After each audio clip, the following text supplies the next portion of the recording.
We're rolling. All right, we're rolling in Spain, and we are in what town?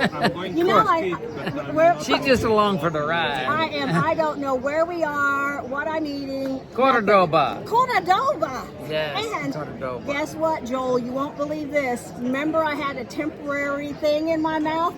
It fell out, so then I had to go to Pharmacia and try to explain I needed glue. I'm going.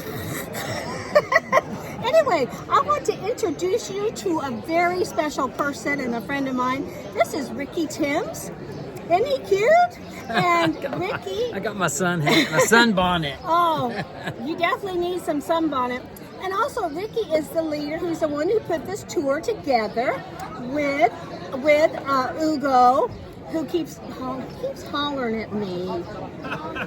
No, get Euro. Okay, and then, anyway, they put this trip together, and it's been so fantastic, and we have had the best group of people because we're all quilters and photographers. Yes, absolutely. That's exactly what it is. Yeah, Yes. So he is also a world famous. Now, you know I'm world famous for my Netflix show. So you have two world famous people right here. He is a world famous quilter. And I would like just a few questions, kind of say how long, and then I'll have some other things to say. Okay. What do you want me to do? Oh, okay. So how long, Ricky, how long have you been quilting? Okay, I started quilting in 1991 from a music career, professional music forever and ever. But quilting came along as a hobby that turned into a career. And so by 98, I was doing quilting full time, and I know that sounds like I'm probably making quilts and selling them, but that's not it. I travel and teach. I have patterns. I've designed fabric. I've taught on 6 continents, and it's pretty much been my career since 1998. And it is so special to be here with him. I'm wondering, why did you pick this tour? Is something intriguing about this region quilting-wise? Not so much quilting-wise, because there's not a lot of quilting in Portugal.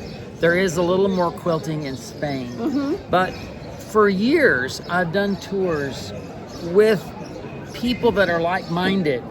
We come on these tours to look for design inspiration, to see the carvings in the rocks, or to see how tiles are designed.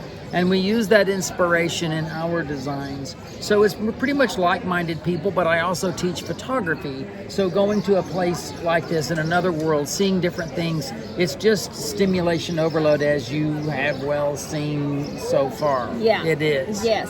Now, and I have another question. Okay, so this is for Joel Marshall's Lunch Therapy. Okay. Joel is an actor and a comedian. But sometimes we have many discussions about how do we stay focused? Because sometimes you've got to be on top of your game all the time, and then sometimes it's very hard. What is your focus practices? In my creative world, personally? Yes. Well, I'm going to go to Nike for that answer. Just do it. Just do. I believe that writer's blocks, creative blocks, and all of that are, don't take me wrong, but it's like laziness. It's like I don't know what to do. I will tell you, if you just do, if you just write, if you just stitch some fabric, if you just get your camera and go for a walk, it's in the doing. It's not the sitting on a chair thinking about what I'm going to do. It's not the laying on the couch wondering what I'm going to do. It's getting out and doing. And sometimes, as you know, you've taken my improvisational class, I'll have some people just make a block. You don't know what it looks like. You're just going to sew these fabrics together and you don't care, but repeat it and repeat it again. And some people will make like 5 or 6 of these little blocks and go, I don't see what's happening. I don't know what's going on. I says, because if I gave you 6 Legos, you can't make anything. Give me 100 Legos and you can make something. And if you keep making those things will inspire you to start shuffling them around and rearranging and doing, and then suddenly the juices start flowing. It's just do it. You have to be in the mode of doing it. I know that sounds very esoteric, and I'm preaching the sermon, but it's true. No, because we had a author on a few weeks ago, and it was very similar, and it's just that procrastination that I have 100 ideas in my brain.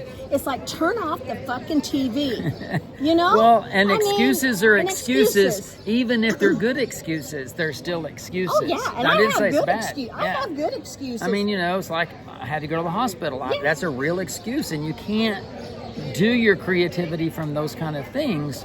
But you can't, once you're healed or going back forth, just got to get back into it, and you got to do it. You got to be in the mode of doing it. So that's how I work. Well, and I think, and I know you and I have talked about that off and on throughout the years. I took my first class with Ricky in 2012. I didn't have a sewing machine, didn't know how to sew, but I just wanted to go make me a quilt. She did. And so, bless his heart, he took me in, and we went from scratch. And I actually, my niece was dying, and I go, oh my God, I've got to make a chemo quilt. And he made me a little design, and I made a quilt in 1 week, ready to send to her. Yeah. So there's always been a special moment for me. Sure. And I just love Ricky. And isn't it fun that we both lived in La Vida? Yeah, and we now did. we're here. Where are we? We're in Cordoba. We're in Cordoba, Spain. So We are. So thank you, Ricky, so much for visiting with me. We're going to be on the show tonight usually I'm on at 2 p.m. Now I'm on 9 p.m. Okay, because it's a cool. live show. Actually, it might be later than that because we've changed time zones. I did. Okay, because I okay, was okay, eight. okay. Yeah, we are okay. checked. All right, So there you go. back to you, Mr. Joel. Bye.